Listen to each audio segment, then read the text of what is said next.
Ya, Assalamualaikum warahmatullahi wabarakatuh. Kali ini saya akan mencoba membuat SEP atau cetak SEP menggunakan Kansa. Jadi tidak dari Viclaim tapi dari Kansa. Nah, caranya bagaimana? Caranya pertama itu masukkan nomor KA pasien untuk memastikan si pasien kartunya aktif atau tidak.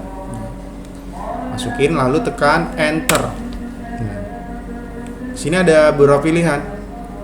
Seandainya pasien data menggunakan rujukan, itu pilih rujukan kartu Piker dari Viclaim. Nah, seandainya tidak menggunakan rujukan, itu pilih cek nomor kartu Viclaim yang ini. Nah, kebetulan si pasien yang saya input ini tidak membawa rujukan.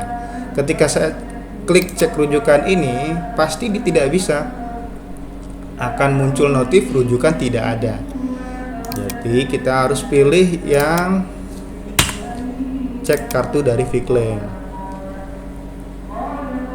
Nah, seperti ini. Nah, ini keterangannya aktif. Kalau keterangannya aktif, berarti bisa dilayani di rumah sakit rekan-rekan. Nah, biasanya kalau seandainya si pasien, data pasiennya belum diedit di nomor peserta, itu nomor RM-nya akan nomor RM baru yang muncul. Seperti itu. Jadi kalau di rumah sakit saya ini, setelah cek ini untuk pasien lama yang baru menggunakan BPJS, akan saya diedit dulu. Nah, ini nomor KA-nya ini. Nah, pasiennya misalnya Abdul Afif. Klik space. Nah, klik 2 kali, lalu nomor pesertanya dimasukin.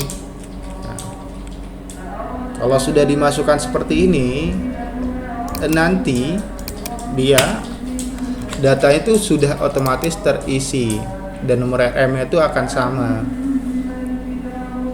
Sedangkan kalau pasien baru bagaimana? Ya pasien baru tinggal diinput data pasien baru seperti biasanya.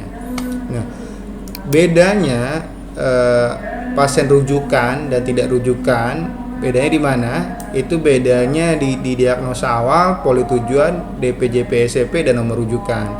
Ketika kita pilih cek kartu atau cek rujukan yang di tengah tadi dari Viclaim, ini otomatis terisi diagnosanya awalnya apa, poli tujuannya apa, DPJP SEP-nya apa, nomor rujukannya berapa, itu sudah otomatis terisi.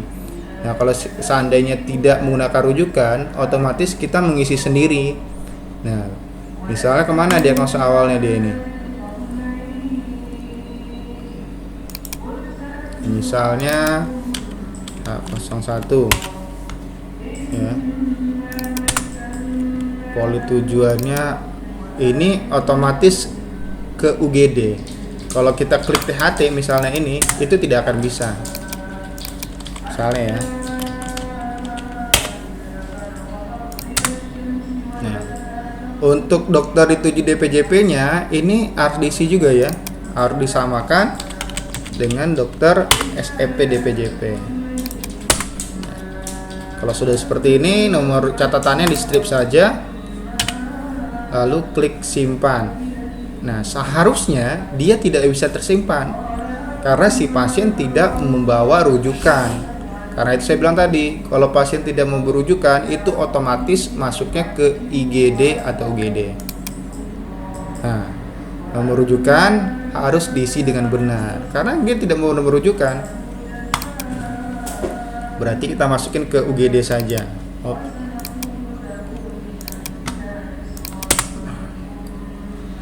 Nah, kalau UGD itu tidak perlu nomor rujukan, tinggal klik simpan. Ntar dulu, dokternya salah. Dokternya bukan Firman kalau UGD.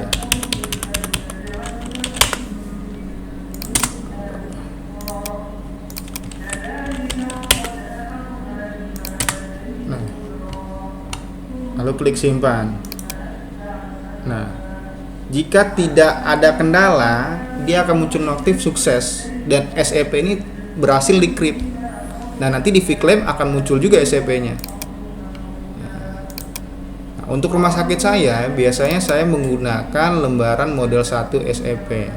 Nah, ini. Saya cetak 2 lembar. Biasanya 1 untuk kita, 1 untuk pasien. Itu tergantung dari rumah sakitnya masing-masing. Nah, kalau ini tinggal dicetak, dikasih ke pasien.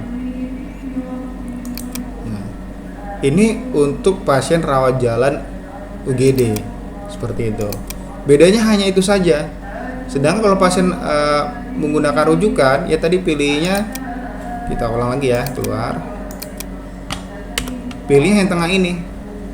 Nanti akan otomatis diagnosa awal, poli tujuan, nomor rujukan itu otomatis terisi. Nah, kita ngapain? Kita hanya isi dokter ininya saja, DJP-nya siapa. Gitu, tinggal isi. DJP SCP juga diisi juga ini. PHT misalnya. Untuk poli dan diagnosanya itu otomatis terisi biasanya. Nah, pendaftarannya input ini saja nih, dua ini saja. Untuk catatannya di skip saja. Kalau misalnya tidak ada catatan, kalau ada catatan yang monggo diisi gitu. Hanya bedanya di situ saja. Mungkin untuk cetak SCP sekian dulu. Nanti jika ada di jalan ada kendala bisa ditanyakan ke saya atau Pak Apip. Nah, sekian, terima kasih. Assalamualaikum warahmatullahi wabarakatuh.